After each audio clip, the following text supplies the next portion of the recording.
Pemirsa, sejumlah mantan pegawai KPK yang sebelumnya tak lolos tes wawasan kebangsaan atau TWK ikut mendaftarkan diri sebagai calon pimpinan KPK. Di tengah keraguan publik terhadap KPK, apa kemudian harapan yang ingin dibawa? Kita akan membahasnya bersama ex-pegawai KPK Giri Supradiono. Selamat malam Pak Giri. Selamat malam Mbak Vera. Baik, terima kasih sudah bergabung di Prime Time News. Pak Giri, sebelumnya sebagai ex-pegawai KPK yang tidak lolos tes wawasan kebangsaan, mengapa kemudian Pak Giri mau mendaftarkan diri dalam seleksi Capim KPK setelah banyaknya kritikan terhadap buruknya citra KPK saat ini?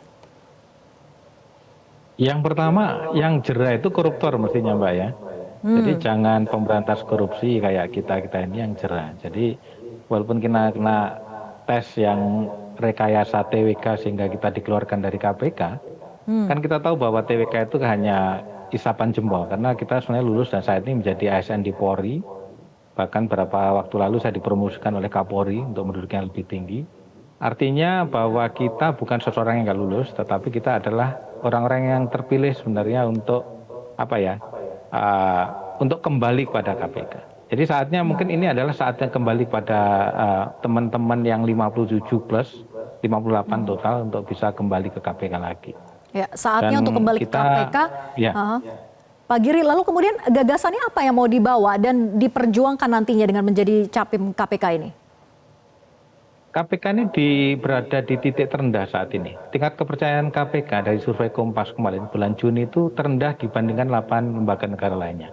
Bahkan kalau kita lihat Desember, kepercayaan kepada KPK itu kurang dari 50%. Ini luar biasa. Jadi KPK sembilan terpuruknya kepercayaan, kemudian kejadian yang kita saksikan di media, pimpinan KPK, ketua yang menjadi tersangka dari salah satu penegak hukum untuk kasus korupsi, kemudian pimpinan yang lain disidang oleh Dewas, kemudian di level bawah pun pegawai tahanan dan beberapa oknum-oknum pegawai juga sebenarnya menunjukkan bahwa penurunan integritas yang luar biasa di KPK.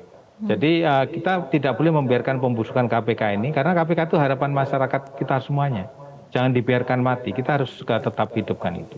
Yang kedua, dari sisi makro bahwa indeks persepsi korupsi, yaitu indeks yang membandingkan tingkat korupsi seluruh negara di dunia ini juga terpuruk sekarang. Jadi sejak tahun 2019, sejak revisi Undang-Undang KPK itu menurun dari skor 40 menjadi 34. Kita peringkatnya sekarang 110 di antara 180 negara. Ini menurut saya memprihatinkan. Kita membutuhkan program IPK Rebound. Jadi bagaimana kita sebagai negara yang terbaik dunia dalam meningkatkan indeks persepsi korupsi dari tahun 2003 sampai tahun 2019, bahkan kita lebih baik dari Cina, lebih baik dari negara manapun dalam memberantas korupsi, kita harus kembali untuk memperbaiki itu. Jadi terpuruknya dari angka 40 ke 34 menurut saya adalah alarm yang sangat berbahaya dari pemberantasan korupsi. Dan yang ketiga sebenarnya kita sebagai manusia nggak boleh berhenti berusaha Mbak, jadi nggak boleh putus asa juga.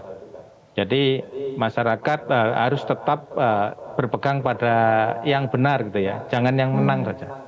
Menang dan kalah itu kadang-kadang relatif dan suatu saat kebenaran harus dimenangkan. Anti korupsi harus menang, nggak boleh kalah dengan koruptor gitu.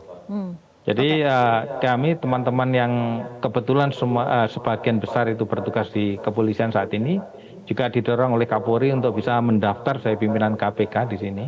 Kemudian ada beberapa tokoh juga mendorong bahwa kita sebaiknya kembali ke KPK untuk menyelamatkan KPK. Karena kalau tidak kita selamatkan, banyak pihak akan menginginkan KPK ini dibubarkan. Dan 2024 ini adalah fase yang terpenting karena fase pergantian pemerintah, parlemen, dan pergantian pimpinan KPK. Kita harus memastikan pimpinan yang terpilih benar-benar bisa menyelamatkan KPK. Jadi memang jangan sampai legasi yang seperti pansel-pansel sebelumnya yang menghasilkan pimpinan yang kemudian bermasalah seperti yang kita saksikan selama ini terulang kembali. Tapi saya yakin bahwa pansel yang kali ini adalah pansel yang lebih baik ya, karena saya mengenal beberapa dari mereka adalah orang-orang yang cukup berintegritas dan baik. Pak Giri, tapi bekal apa yang Anda bawa setelah bolak-balik mendaftarkan diri Capim KPK? Saya akan ketiga kalinya mendaftarkan pimpinan KPK kali ini. Kalau kita lihat Bapak Abraham Samad, Ketua KPK itu mendaftar 3 kali kemudian tembus menjadi Ketua KPK. Kemudian Pak Saud Situmorang mendaftar 3 kali kemudian tembus jadi pimpinan KPK juga.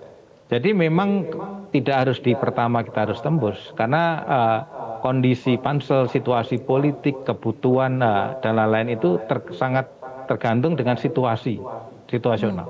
Semoga kali ini saya cocok dalam situasi politik yang membutuhkan penyelamatan KPK dan kita punya modal dasar bahwa masyarakat masih percaya pada orang-orang yang secara paksa dikeluarkan dari KPK dengan modus TWK kemarin. Jadi kita harus tetap optimis, Mbak. Jadi saya yakin Tuhan itu juga sayang pada Republik ini, tidak boleh membiarkan lembaga yang kita cintai kemudian diinjak-injak oleh orang di dalam sendiri. Jadi memang ini sulit, tidak seperti memberantas korupsi yang musuhnya dari luar. Karena korupsi itu seperti kanker, jadi di dalam tubuh yang harus dipisahkan, gitu kan. Nah kalau kankernya ternyata di dalam KPK sendiri kan sulit. Gitu. Jadi memang dalam beberapa tulisan yang di media massa saya sampaikan bahwa KPK butuh di overhaul sekarang. Jadi overhaulnya itu turun mesin gitu kan, harus besar-besaran. Karena memang perubahannya demikian dahsyat dan saya pikir kita gembira karena ada beberapa tokoh-tokoh yang concern dalam perbaikan pemberantasan korupsi mendaftar pimpinan KPK. Jadi ini bagian dari ikhtiar saya, Mbak. Jadi nggak usah kecil hati, ini yang ketiga atau kedua. Ada Pak Johanis Tanak, kemudian ada Pak Nurul Gufron yang juga akan bersaing dengan Pak Giri. Anda tidak khawatir ya, walaupun bersaing dengan orang yang saat ini masih menjabat di KPK? Singkat saja. Tidak khawatir kan, ya, karena dulu Pak Firly Bahuri, Yohanis Tanak itu satu kelompok saya dengan tes juga. Kemudian Pak Gufron juga. Pak Gufron kan lebih muda daripada saya. Kalau dilihat dari umur 50, Pak Gufron belum nyampe sebenarnya. Karena MK memutuskan bahwa pernah berpengalaman jadi pimpinan, tidak masalah. Jadi memang kita tidak boleh memandang bahwa orang yang harus masuk di menjadi pimpinan orang yang pernah berpengalaman. Saya pikir pendapat itu salah. Menurut saya KPK buruk demikian itu adalah produk dari kepemimpinan yang salah. Menurut saya mereka bisa introspeksi diri dan selayaknya memberikan kesempatan internal KPK yang memang semangat memperbaiki, gitu kan? Baik. Orang yang memang dari awal membangun KPK dan orang-orang yang memang mencintai KPK, bukan sekedar berkata-kata yang disampaikan oleh pimpinan tadi. Oke. Baik Pak Giri, kita nantikan bagaimana proses yang berlangsung seleksi calon pimpinan KPK. Terima kasih sudah bergabung bersama kami di Prime Time News. Selamat malam. Jelajahi cara baru mendapatkan informasi. Download Metro TV Extend sekarang.